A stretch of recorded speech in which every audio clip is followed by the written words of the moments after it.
very pleased to welcome you to the new school. This is now the official beginning of the AICA Distinguished Critic Lecture. And I think it's the fifth one that we're very proud and delighted and happy to present here at the new school. My name is Karen Coney. I run the Vera List Centre for Art and Politics, and we've worked with AICA over the last few years on this lecture and other initiatives. So thank you very much for coming. And here my colleague. Thank you, Karen. My name is Marek Bartlik. I'm the current president of AICA-USA. And on behalf of AICA, I would like to welcome you to our lecture.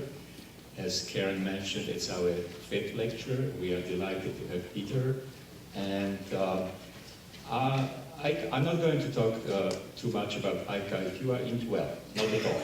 But if you are interested in AICA, please meet a person who is our assistant, who is at the door there, and she can give you information about our organization. You can also visit our website, www.AICA-USA.org. So welcome here and enjoy your evening. I want to thank Karen and Amai for organizing this event. And Amai, could you please say a few words about Peter's lecture? Thank you. Hi. Wow. So I'm Amai Wallach, and this is our fifth AICA Distinguished Lecture. AICA is an international organization formed by the UN after World War II, when critical voices really needed to be heard. And I just want to tell you that Marek has just been elected to be the president of International AICA, which is a very big deal.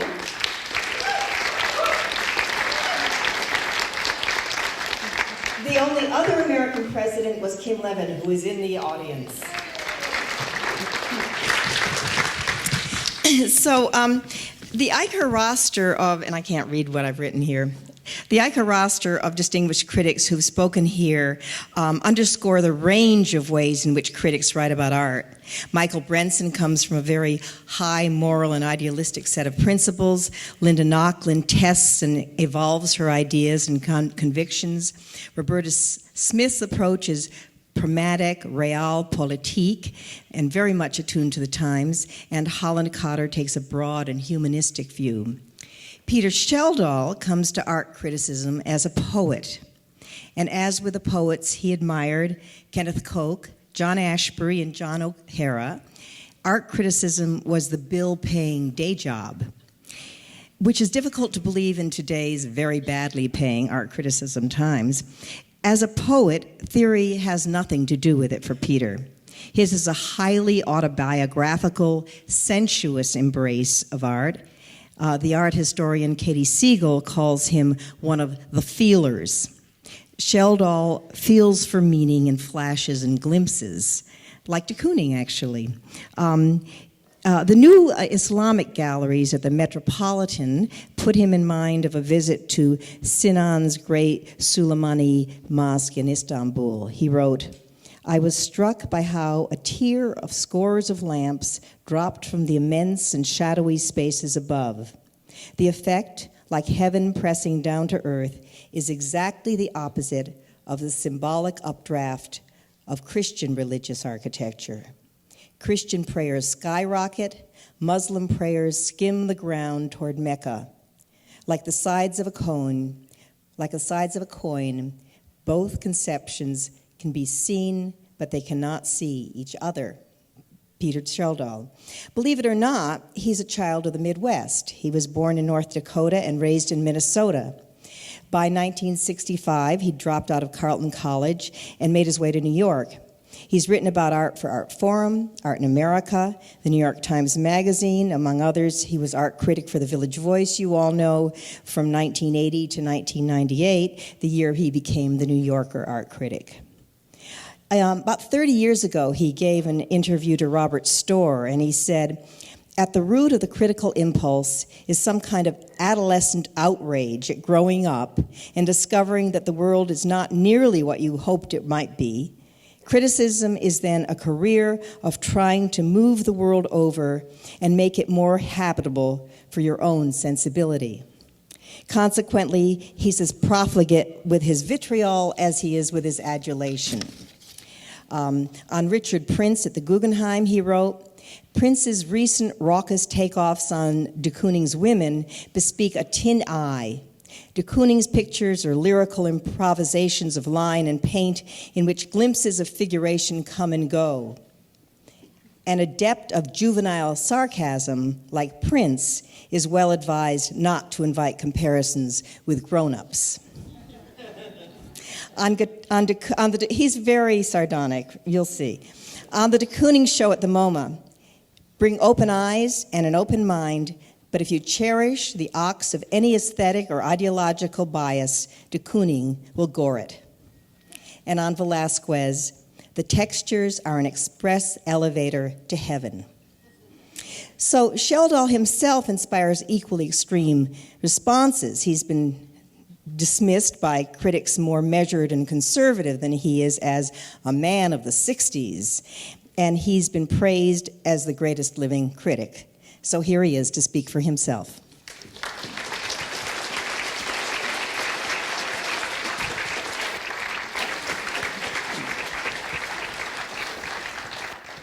Thank you. I have two microphones here. They both work? Which one is better? Okay. Well, hello, New School, and hello, AICA. I'm reminded that it was about 46 years ago as a dropout, newly arrived from the Midwest, living on the Lower East Side. I thought I'd finish my BA at the New School. But I was recalling, I think my wife said, well, why didn't that work? And I said, well, I can't decide whether the math requirement or the drugs had the greater role, but it was a highly stimulating time to be here. And I have many exciting memories. AICA, I remember, I'm afraid I haven't been a member for quite a while, but back in the 70s and 80s, I belonged, and I had this really cool membership card. I don't know what it looks like now. Then it was a kind of folding thing, looked like a passport, very French kind of, official looking. And it was wonderful in Europe, knocking around Europe to flash that card. And I was at one AICA, International AICA Congress in Helsinki in early 80s. At a time when I was the only American. It was mostly dominated by, French and Eastern Europeans. There was a big Soviet contingent. Of older men who seemed to be missing different parts of their bodies and being herded around by obvious non-art critic men who prevented them from contact. Except the one East German, very funny East German, attached himself to me. And whenever we talked in the hotel, it encouraged me to move to the balcony, even though it was cold out. And he was a spy. But so I have somewhere in Stasi files. But that was fun. Anyway, we're here tonight, and I've got a lecture, speech, manifesto, which I've been working on for months. I had a couple of out-of-town trials with it, although I had this occasion in mind. And as usual, when I work on something for a long time, it gets shorter and shorter and shorter. So it will be, you'll have to listen rather fast. We'll get to the question and answer, comment and counter-comment, attack and self-defense part pretty soon, and that's always the part that interests me the most. And and if this talk isn't to your liking, we can just forget the whole horrible experience and move on. It should come in about 20 minutes. But there's an old preacher's saying I like: "No soul saved after 20 minutes." I think all lectures should be 20 minutes long. Okay. I'm going to talk about and around an old piece of writing which for me is ever new and inspiring. Oscar Wilde's The Critic as Artist, published in 1890, exemplifies art criticism of a branch of what has been called, often dismissively, belles lettres. Beautiful letters. What could be wrong with those? Much of it amounts to prose poetry. But along the way, Wilde conducts a razor-edged assault on dreary, timid, deadening attitudes toward art of kinds that have changed form over 121 years, but that never expire. While praising beauty, he exhibits its utility as a weapon. I pledge allegiance to Oscar Wilde's model of art criticism. The model promotes intelligence and energy in culture, as all criticism should, while making the exercise as little forbidding and boring as possible. It posits pleasures of the text as a rightful expectation of readers. The mode is autobiographical. Ideas and even facts, as well as feelings, register as events in a life. Somebody called me the feeler. You know, that's so creepy. The speaker both is and isn't the writer. While going by the names I and me, the critic as artist is a fictional being, mysteriously hell-bent for self-cultivation and never tired or confused. No one knows better the flimsiness of that illusion than any actual writer, who is often tired and regularly confused. He or she bets that readers, if engaged enough, will condone the masquerade. The critic as artist conveys artificially heightened states of mind. Not really belonging to the writer, the states are open to the reader. A name for the transaction is style. Critics as artists are stylists in key with tastes of their times. They operate in the flashing present where everybody lives. Inevitably, if not terminally, they become dated. In exceptional cases, like that of Wilde, the meat of what they say outlasts its sizzle. The critic as artist is hard to read now.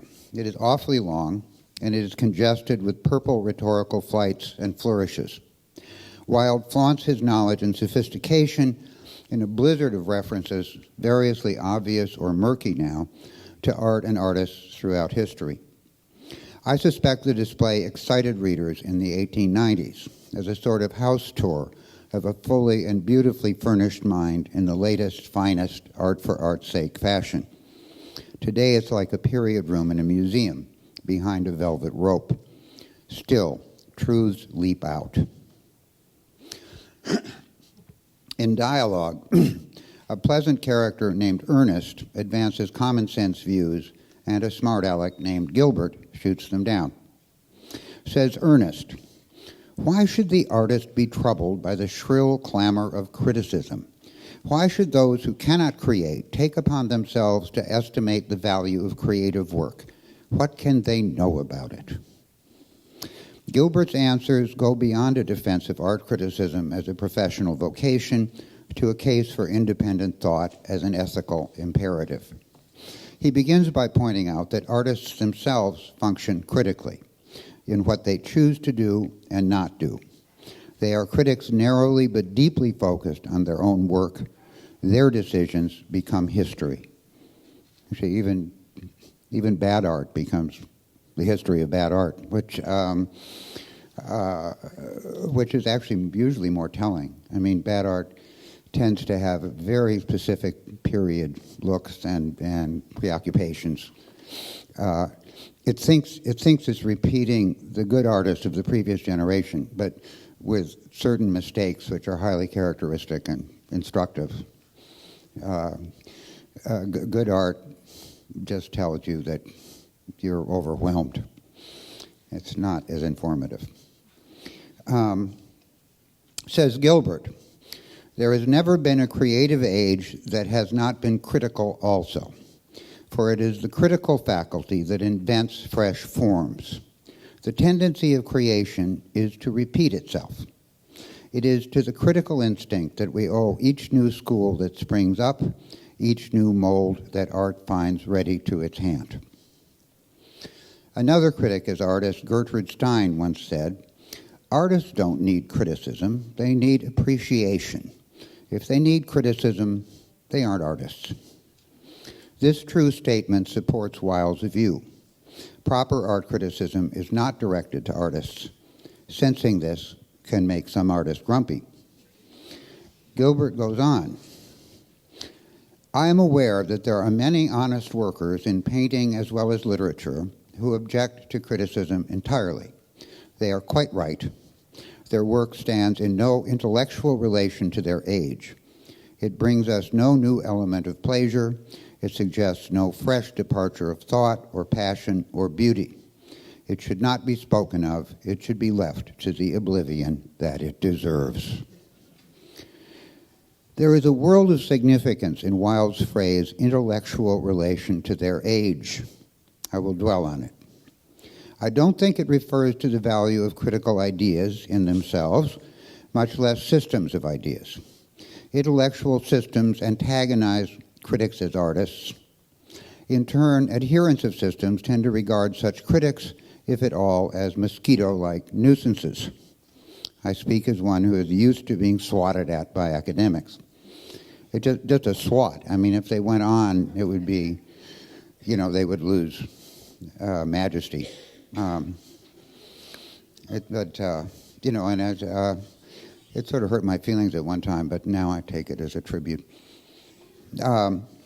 Most intellectual systems stand in relation not to their ages, but to previous ones. Clement Greenberg consolidated his program of modernism in the late 1950s and early 60s, just in time for pop and minimalist artists to demolish it with up-to-date critical insight. The set of beliefs called postmodernism arose on a wave of nostalgia for the glory days of that and even earlier demolitions. Marcel Duchamp kept being hauled from his grave and sent zombie-like against imaginary oppressors.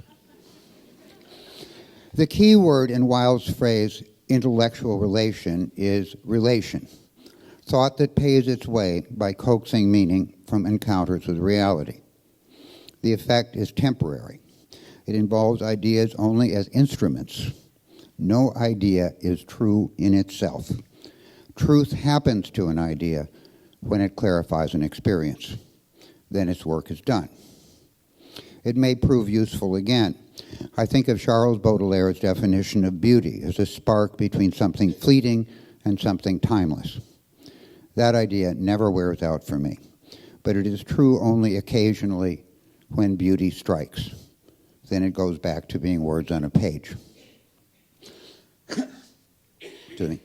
I've mentioned a natural antagonism between artists who want appreciation and critics who criticize.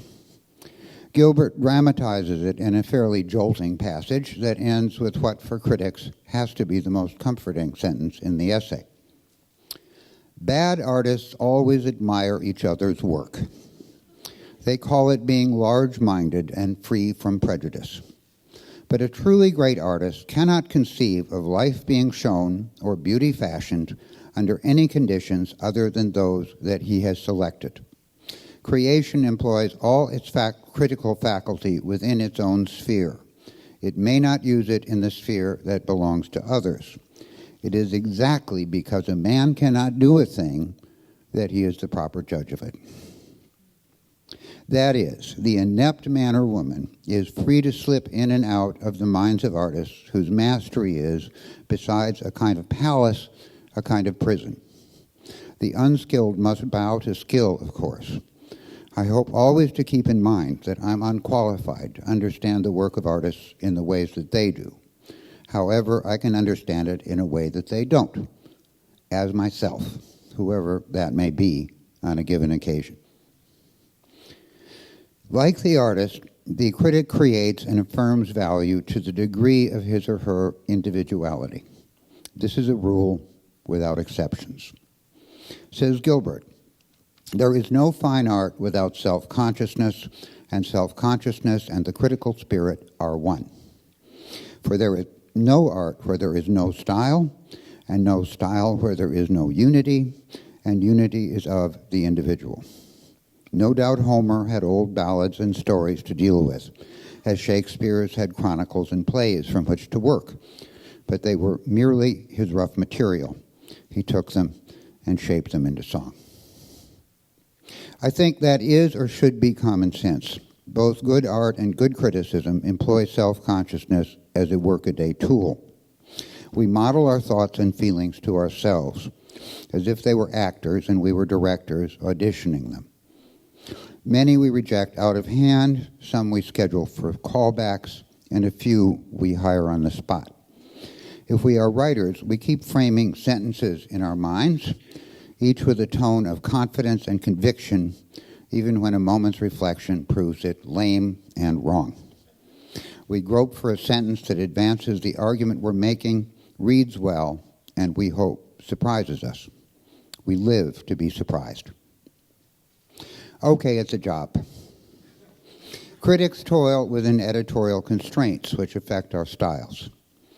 In an otherwise fantastically generous essay on me in the New York Review of Books, the critic as artist Sanford Schwartz decided that my writing was more fun before I joined the New Yorker. For all I know, that's true.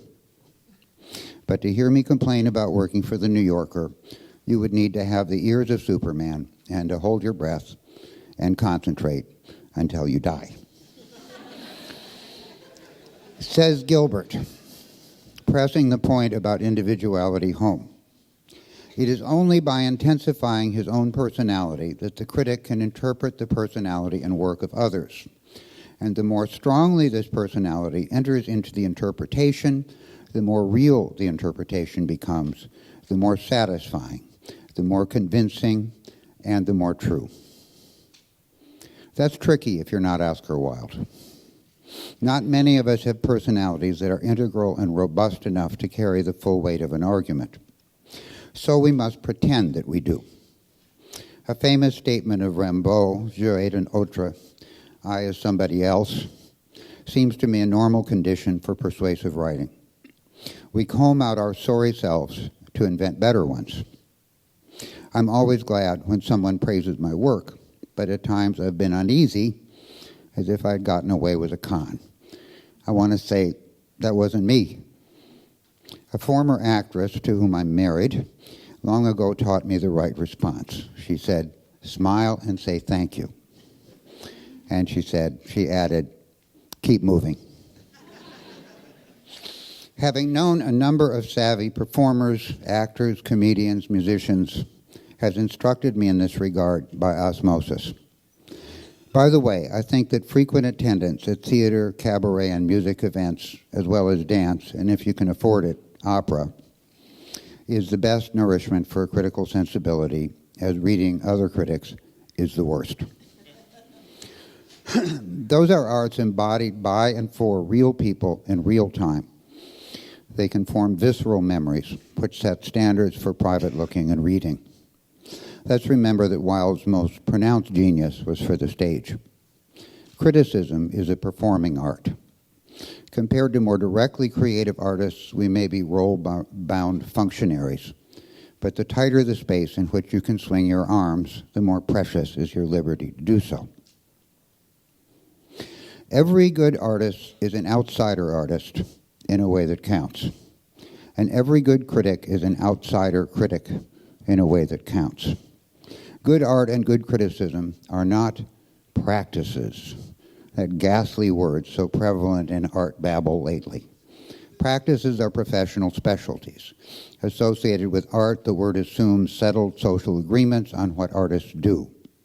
This may comfort the moms and dads of art students casting their children's somewhat alarming choice of career as akin to medicine or the law. It is stupid.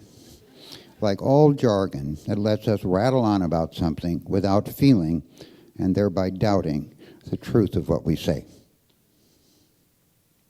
The life of art is a renegade passion that scraps the menu of standard professions in a society.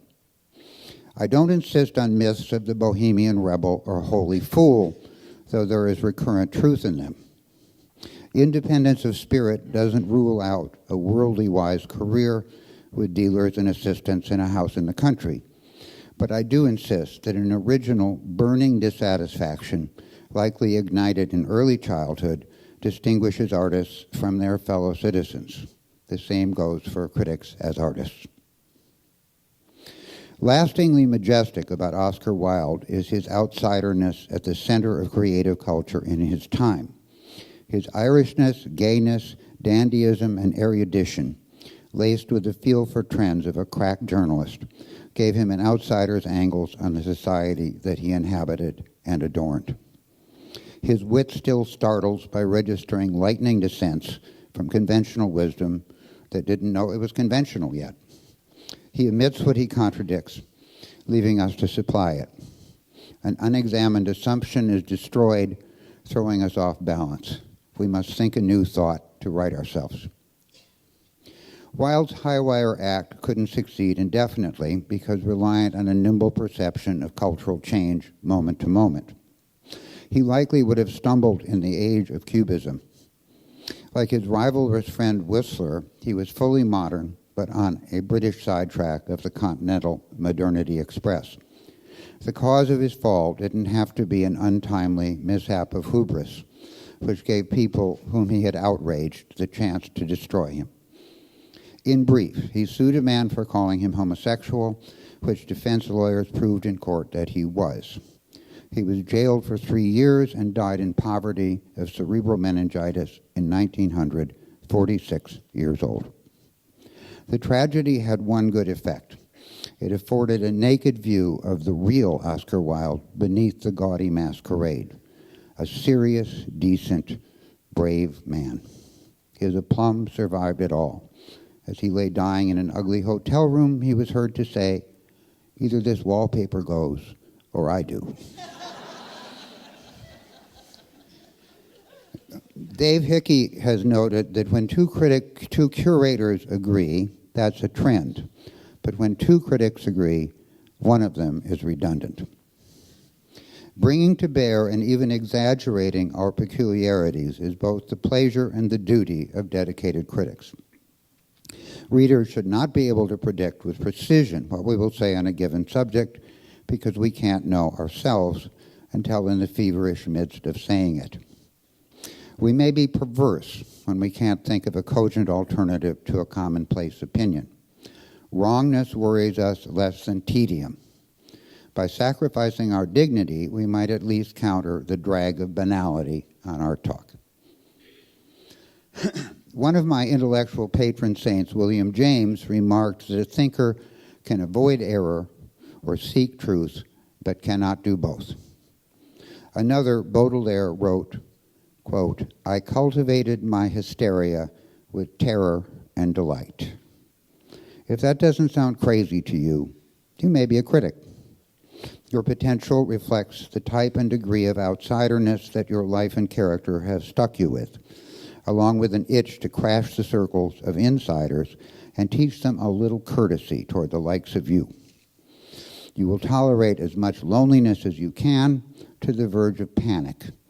That verge is your limit. You have to feel liked by somebody. But most of all, you require a loving relationship with an ideal reader, whom you have never met and never will in person, but who companions you constantly in imagination. The relationship is conducted with a full view on the world, but a step away from it, as an exclusive compact of mutual devotion. I'm reminded of a pretty good speech by Shakespeare, which gives symbolic voice to my own fondest wish in this regard, and with which I'll conclude. Lear to Cordelia. "Come, let's away to prison. We two will sing like birds in the cage. When thou dost ask me blessing, I'll kneel down and ask of thee forgiveness. So we'll live and pray and sing and tell old tales and laugh at gilded butterflies and hear poor rogues talk of court news. And we'll talk with them too, who loses and who wins, who's in, who's out, and take upon us the mystery of things as if we were God's spies. And we'll wear out in a walled prison packs and sects of great ones that ebb and flow by the moon."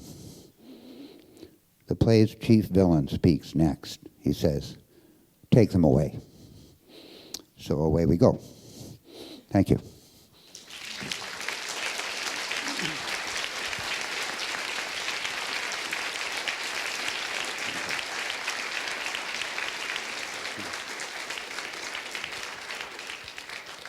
So I guess people are supposed to flock tumbling over each other to get to the microphones up here. But I may have to point out a friend who wants to retain my friendship. No, I'm going to wait. I can just wait. It's, I mean, the microphones are, maybe they could move up the aisle a little bit. I don't know. Household and duties. There must be somebody who has totally disagreed with something Peter's written over the years. Maybe he's written something bad about you. There must be somebody who wonders how he comes to what he comes. Come, you're going to have to come to a microphone. Is that what makes you shy? Oh, we can. Okay, I can repeat. You're I can absolutely repeat, right. Emma, I can repeat the question. Huh?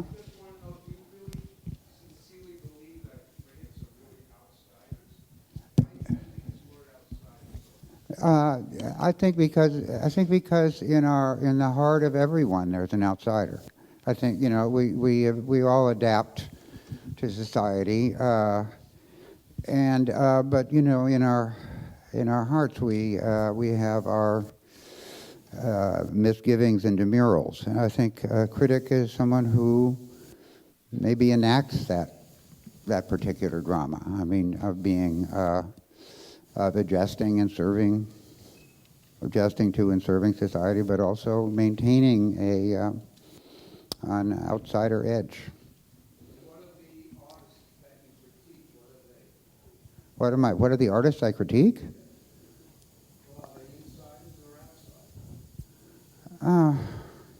I think if they're any good, they qualify for what I'm calling outsider. I mean, that is, I said outsider in a way that counts.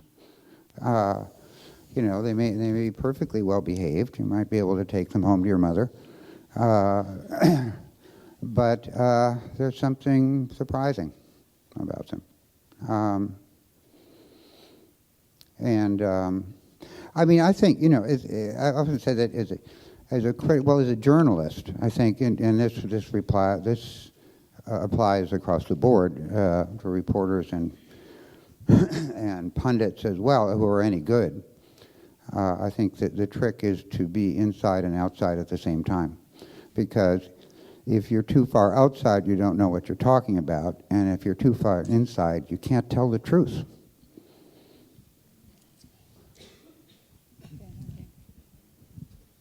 Yeah. I was told when you first began to write criticism by someone you knew that you hoped to identify some art movement and be identified with it.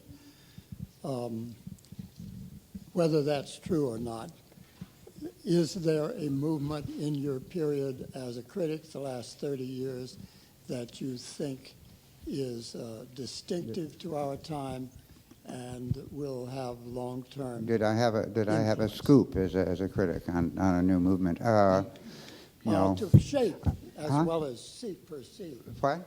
To shape as well as perceive, as Apollinaire did, for instance. Yeah, well, that was part of a kind of youthful ambition. I think, let's see, back in the 90s, I did float a name for the kind of biennial installation art that had become rife, festivalism. That seemed to, I'm proud of that. That caught. I won't name a couple other movements I tried to name, and it either turned out to be not be movements or got a better name from somebody else. But anyway, I'm well out of that game. I mean, the movements. When I showed up in the early '60s, I was, abstract expressionism was still had a tremendous impact on me, and then my generation was pop and minimal, and I love pop, and I was a little unsettled by minimalism, but I came to I quickly recognized its power, and that it was going to be, as it has remained, the most significant aesthetic development of the last half century. Yes, Could I? Sorry, I could have I? a question. Who? Okay, fine. Okay. Yeah.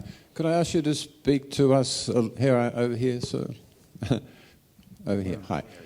Could you speak to us a little more about your style of writing and how you actually approach a text, in the sense that obviously you pay attention to the way in which the amount of words you have, the shape that you have to work within, the subject, how you move from generalizations to very specific things.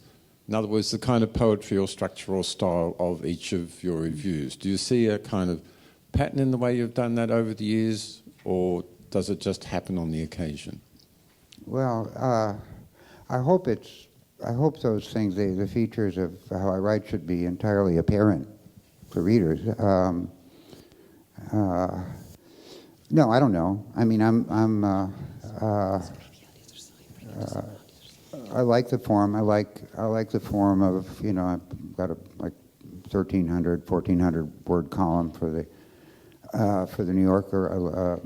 I like that form. I mean, most of my life I've been writing between 1,000 words and 1,500 words in different venues, and I regard that as sort of my sonnet form. I mean, it's like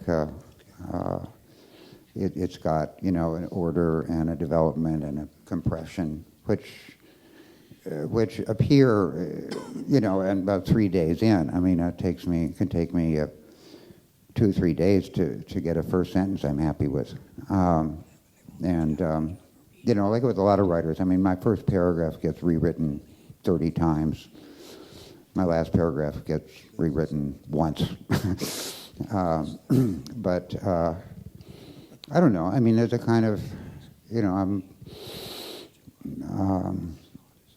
I don't know. This is the. I think probably things I do are much more apparent to my readers than they are to me, because that's the way. Actually, I like what Jasper Johns once said about personal style. He said, "It's only common sense. You find out what people like about you, and you exaggerate it." Okay. Is this on now? No. Yes. Okay. As I hear you talk, it's much more loose-tongued, to adapt loose-limbed, than when I read you. Loose-tongued? What? You said loose-tongued? Yeah. It's not much looser. Let me just stop with that word. Yeah. Given your quip about the New Yorker editors, Yeah. my question then is, to what extent do the editors play on your copy?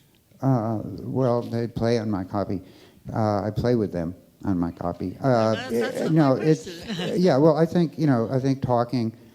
I mean, one thing. The reason I've never understood lecturing. Maybe because I'm a dropout and I slept through the lectures I did attend. So I understand writing and I understand talking. And it seems that most lectures are like sloppy writing compared with tight-ass talking. So. But you asked about the editing. Well, yes, because they're two different styles. Well, of course. Well, I mean, I don't know. Two very different. Yeah, well, it's a different thing. I mean, I think it's, writing is formal, and in a way that talking isn't. I hope there's a colloquial tone in my writing, but and it used to be looser and crazier when I wrote for the Village Voice, because that was a looser and crazier kind of place to be. But no, I have a wonderful editor at the New Yorker. Her name is Virginia Cannon, and she really thinks about it, and it seems to me a writer and editor have a common interest in having whatever piece it is be as good as it can be. And I mean, I make the changes. I mean, she doesn't make changes. I mean, I work at home because I smoke a lot, and you can't do that in the office.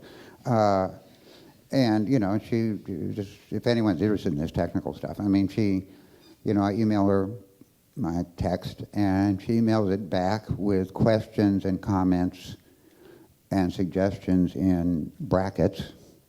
And I sit down and I make the brackets go away. And I send it again, it comes back with more brackets. And then, and eventually there are no more brackets, And meanwhile, the checker, and the New Yorker checker, they're phenomenal. And I always thought I was extremely conscientious journalist and about facts, but boy, they always find something. They go over everything with a fine-tooth comb, and which is great because they won't let me make a fool of myself unwittingly. Yeah. Speaking about artists, a bad artist, I think early in his career, Rauschenberg was attacked and considered a joke by members of the club and certain other artists, maybe writers too. And it probably took a while before he became the wonderkin of the art world in the 60s. So my question is there a bad artist that you've written about that you've had to reverse your position on eventually in your career as when they became a good artist? And if you say no, then I think... Rauschenberg really rattled a lot of the sort of particularly second generation abstract expressionists in the early 50s. He always had friends. He always had allies. He always had people who knew he was terrific. That's true, but he was considered a joke by a certain he was contingent. called a joke by people who were rattled by him, yeah. But that's common. But the question is, has there been a bad artist you've written about and reversed your position on? Wait, you're saying he was a bad artist because people called him a joke? I mean, he was never a bad artist. No, in their view. Yeah, they were wrong. Well, the question is there a bad artist that you... was there an artist you considered bad? Is there a bad artist I once thought was a good artist and changed my mind? No. Was there a artist was there a good artist? I thought it was bad, and then I changed my mind. That's right. Yeah. Who is it? Yeah, I'm not going to say. No, it's like you have to convene a grand jury for that. I mean, it's the thing is, I've like anybody, and I think I am like anybody, presented with something startlingly new. I think our first human instinct is to hate it, because it threatens. I mean, we have, we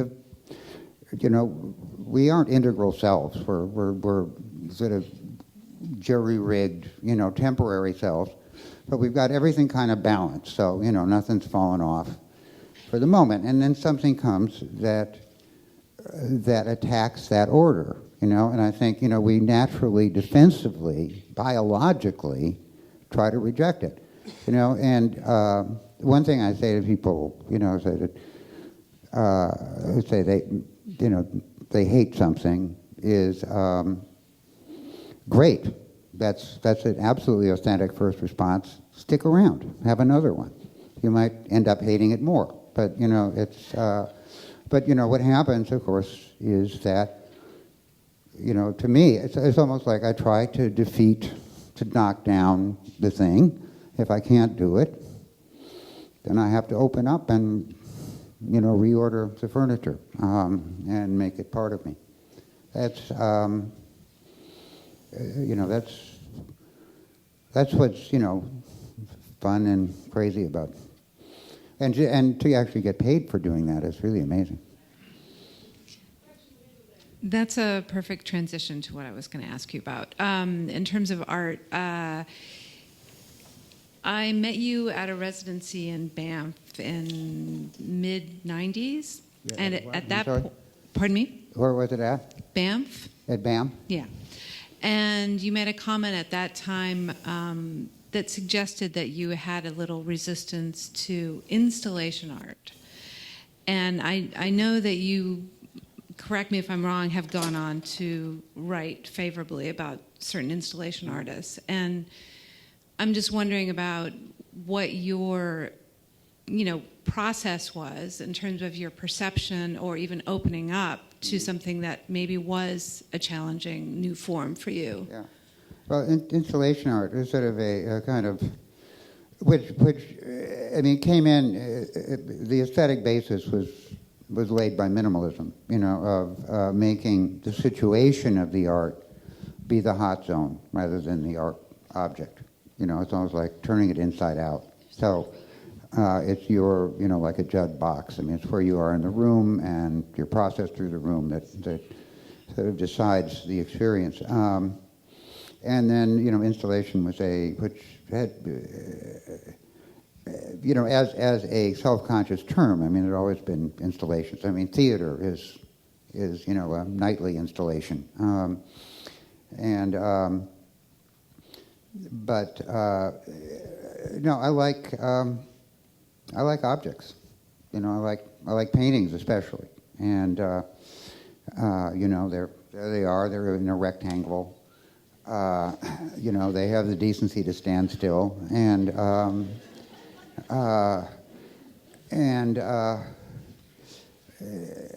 know, the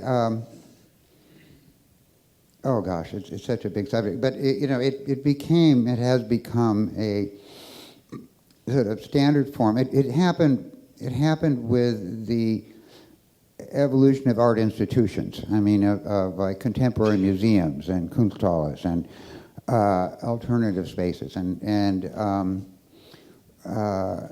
which, you know, came out of the 60s and really exploded in the 70s, and it just keeps growing, except now, I don't know. But and you know, it's an unavoidable form of the social history of art, and like any other form, it's had people who've done it well and people who've done it badly. Some artists have done it very well, and I've been very persuaded by them. As an art critic, you know, I don't get to tell art how to behave, so I have to look at it. I love a quote by Oscar Wilde that only shallow people cannot judge by appearances. Only shallow people don't judge by appearances. Yeah. I find myself, sometimes you see art that requires a whole knowledge of the backstory to kind of appreciate it. It doesn't really feel like the more traditional forms of art. I don't think. Yeah, I quite agree with Oscar Wilde. I'll be radical on that point. I mean, if you know, art that requires you to know a backstory is.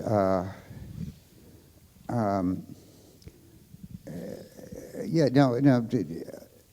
What is visual art? It's appearance. Judged by appearances, what else would you judge by? I mean, of course, historical art, you know, you probably have to learn some things too. But I think you can still detect something going on.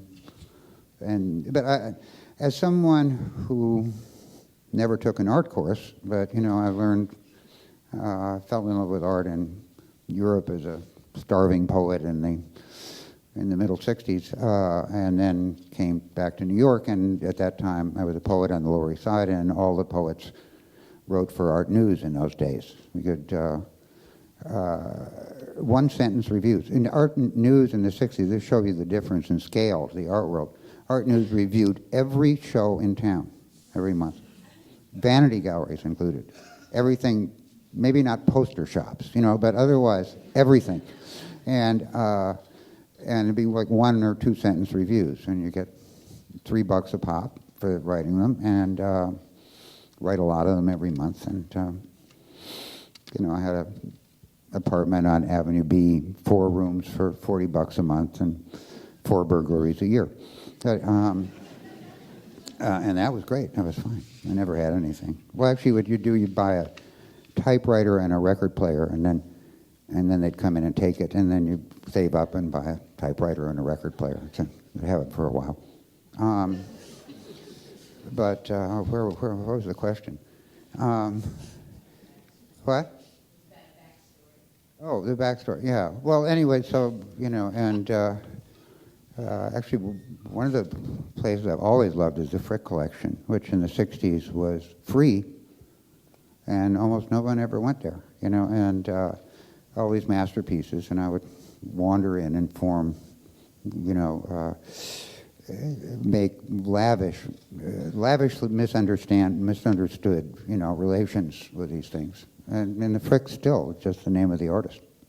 And, but I mean, since I have learned quite a lot about art since then. I like to say everything I know about art I learned on a deadline. But I've had, close to a half century of deadlines, and, it fills in. But,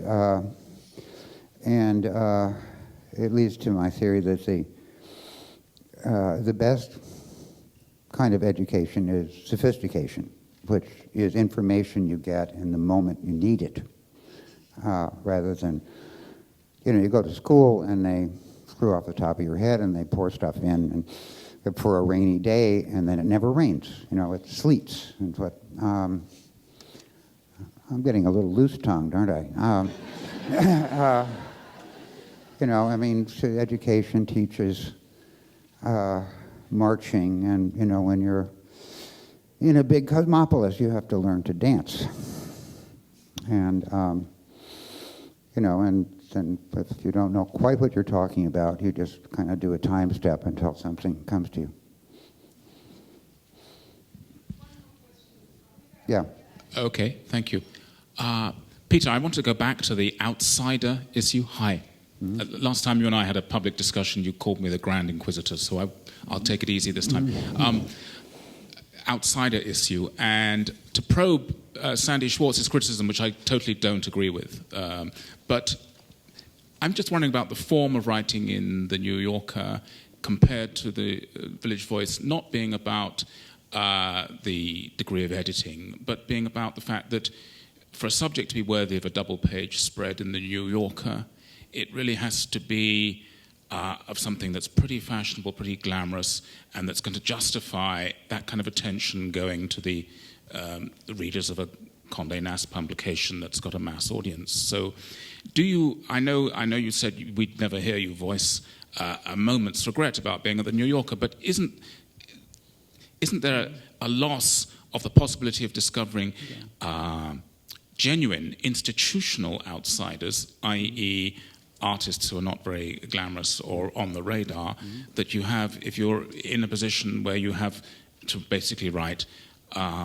magisterial prose on major exhibitions only? You've lost the kind of flanneurial going out and finding new people.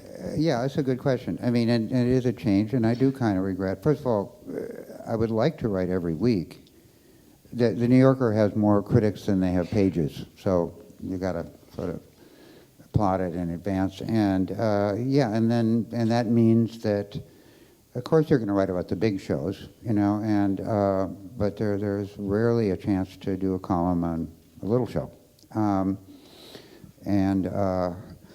think it's easier to write every week than every couple of weeks because, the power plant shuts down and you got to crank it back up again, and I do actually write, some of the anonymous reviews in the front of the book. I'm working on 4 little reviews for a couple weeks on Bowery galleries. I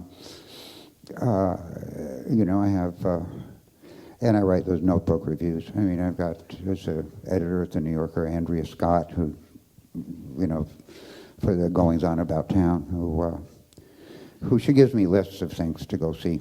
I am getting old, and I stopped getting old. I'm old, and I've moved very high on the food chain in terms of what's going on in the street. I leave that to my friend Jerry Salt, who also tells me about things.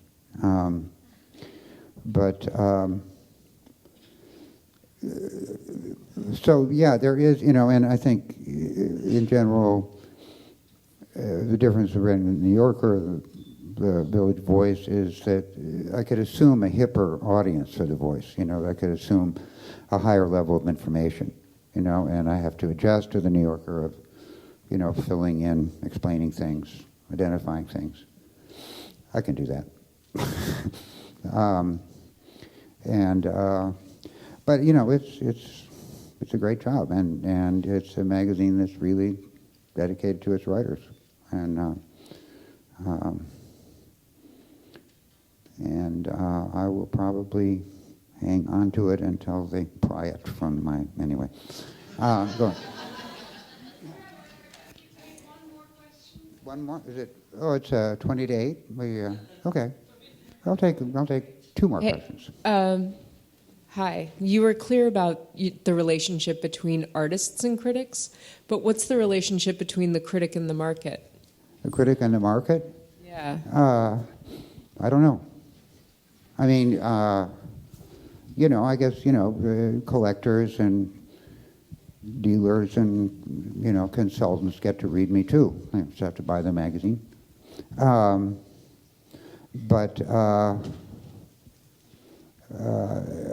think I've gone through an era of the last 20 years where the critic has been very vestigial to the conduct, both of institutions on the one hand, the institutional track, and the market track on the other.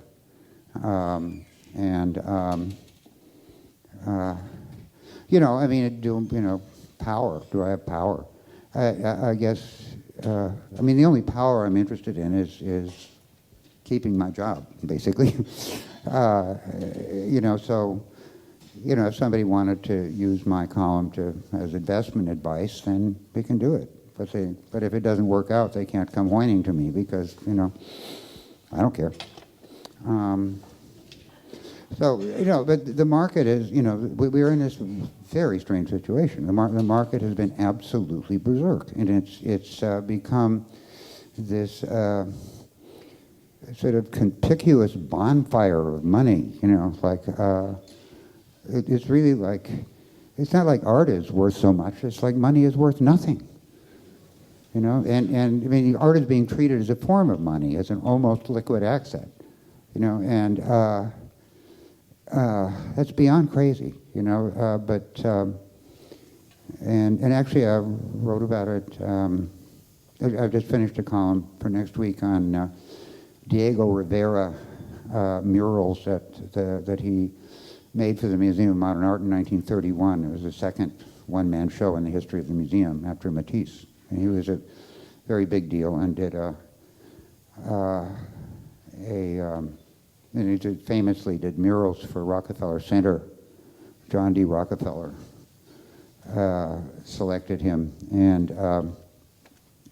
they put out proletarian marches and riots. They were fine, but then he put in a head of Lenin, and there was some disagreement about that. Actually, I'm going to do something weird here, which my wife is dying.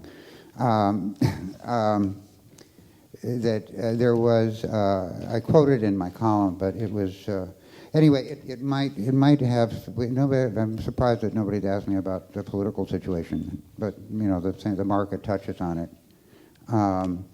In May 20th, 1933, E.B. White wrote a poem about the situation at Rockefeller Center at a time when rampant and justified political discontent was starting to worry the big boys. And here we are in the new school, surrounded by the ghosts of socialists. I don't know. Anyway, so maybe I'll just have to flee after this. I paint what I see, a ballad of artistic integrity. What do you paint when you paint on a wall? Said John Dee's grandson, Nelson. Do you paint just anything at all? Will there be any doves, or a tree in fall, or a hunting scene, like an English ball? I paint what I see, said Rivera. What are the colors you use when you paint? Said John Dee's grandson, Nelson. Do you use any red in the heart of a saint? If you do, is it terribly red or faint? Do you use any blue? Is it Prussian? I paint what I paint, said Rivera. Whose head is that I see on my wall? Said John Dee's grandson, Nelson. Is it anyone's head whom we know at all? A Rensselaer or a Saltonstall? Is it Franklin D? Is it Mordaunt Hall? or is it the head of a Russian? I paint what I think, said Rivera. I paint what I paint what I see, I paint what I think, said Rivera. And the thing that is dearest in life to me in a bourgeois hall is integrity. However, I'll take out a couple of people drinking. I'll put in a picture of Abraham Lincoln. I could even give you McCormick's Reaper and still not make my art any cheaper. But the head of Lenin has to stay. It's no good taste in a man like me, said Nelson D's grandson, John Dee's grandson Nelson, to question an artist's integrity or mention a practical thing like a fee. But I know what I like to a large degree, though art I hate to hamper. For 21,000 conservative bucks, you painted a radical. I say shucks. I could never rent the offices, the capitalistic offices. For this, as you know, is a public hall, and people want doves or a tree in fall. And though your art I dislike to hamper, I owe a little to God and Grandpa, and after all, it's my wall. We'll see if it is, said Rivera.